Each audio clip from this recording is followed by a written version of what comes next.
20वीं सदी के आरंभिक काल में देश गहरे उथल-पुथल के दौर में प्रवेश करता है और देश में एक और विदेशी शासन की पराधीनता से मुक्ति पाने के लिए संघर्ष चल रहा था। इसका नेतृत्व महात्मा गांधी और भारतीय राष्ट्रीय कांग्रेस के परचम तले मध्यम वर्ग ने किया।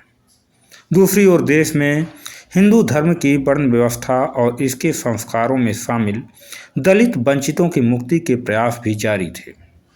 लेकिन मध्यम वर्ग को समाज की पिछड़ी दलित जातियों की वंचना की विशेष परवाह नहीं थी। पिछड़ी दलित जातियों को कांग्रेस की ओर से सुनहरे भविष्य के आश्वासन के अलावा कुछ ठोस कदम नहीं उठाए जा रहे थे।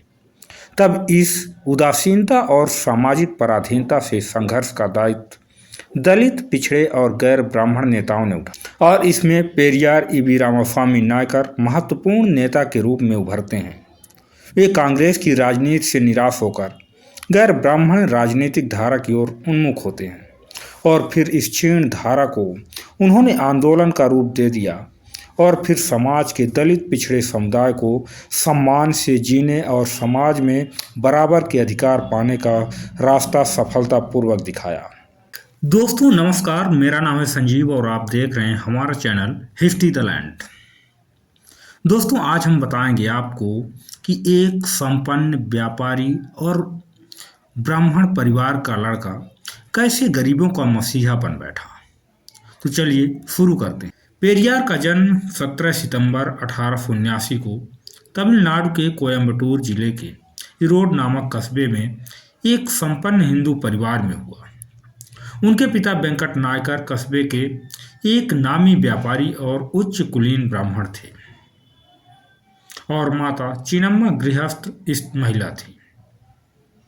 उनके घर पर भजन तथा उपदेशों का सिलसिला चलता रहता था, जिसे सुनकर पेरियार बचपन से ही इन उपदेशों की प्रामाणिकता पर सवाल उठाते रहते थे। उनकी बढ़ती सामाजिकता से चिंतित होकर उनके पिता ने 19 वर्ष की आयु में ही नगम्मा नाम की लड़की से उनका विवाह करवा दिया। वैवाहिक बंधन भी पेरियार को नहीं रोक सका और उनकी पत्नी नगम्मा भी आगे चलकर पेरियार के आंदोलनों में सफल सहयोगी के रूप में उभरी।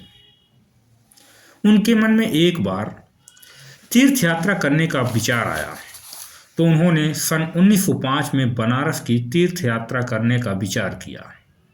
फिर इसी तीर्थ यात्रा ने उनके मन में क्रांतिकारी विचार प्रकट कर दिए। वो बनारस जाते हैं और जैसे ही वहाँ पहुँचते हैं तो देखते हैं कि बनारस में धर्म के नाम पर पंडों की लूट खसोट, पाखंड और एक ओर पवित्रता और मोक्ष के आदर्श विचार, तो इस दूसरी ओर सामने पड़ी गंदगी, भूख, दुर्गंध, भीख, ठगी और छीना झपटी की बजबजाहट, इन सब से मानवता शर्मसार हो रही थी।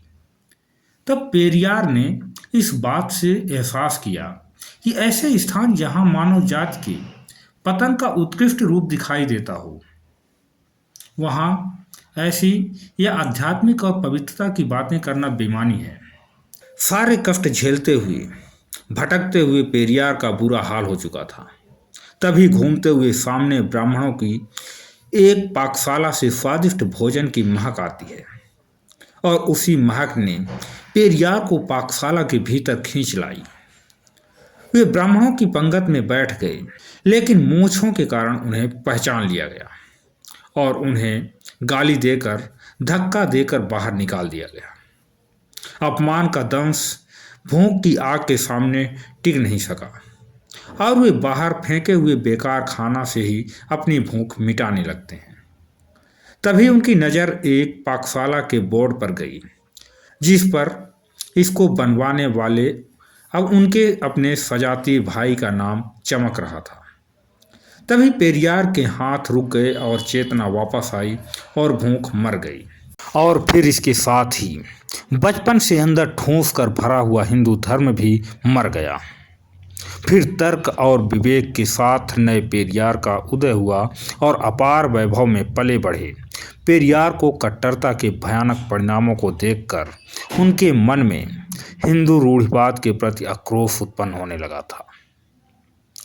इन बातों से दुखी होकर पेरियार ने यह संकल्प लिया कि वह इस अन्याय को मिटा कर रहेंगे।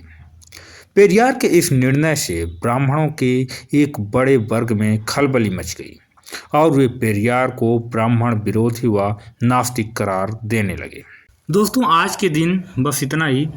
आगे हम पेरियार के भाग 2 भी लाएंगे और आपको बताएंगे कि उनके राजनीतिक जीवन कैसा रहा और वो दलितों के लिए क्या क्या कार्य किए। तो नमस्कार, जय हिंद, जय भारत।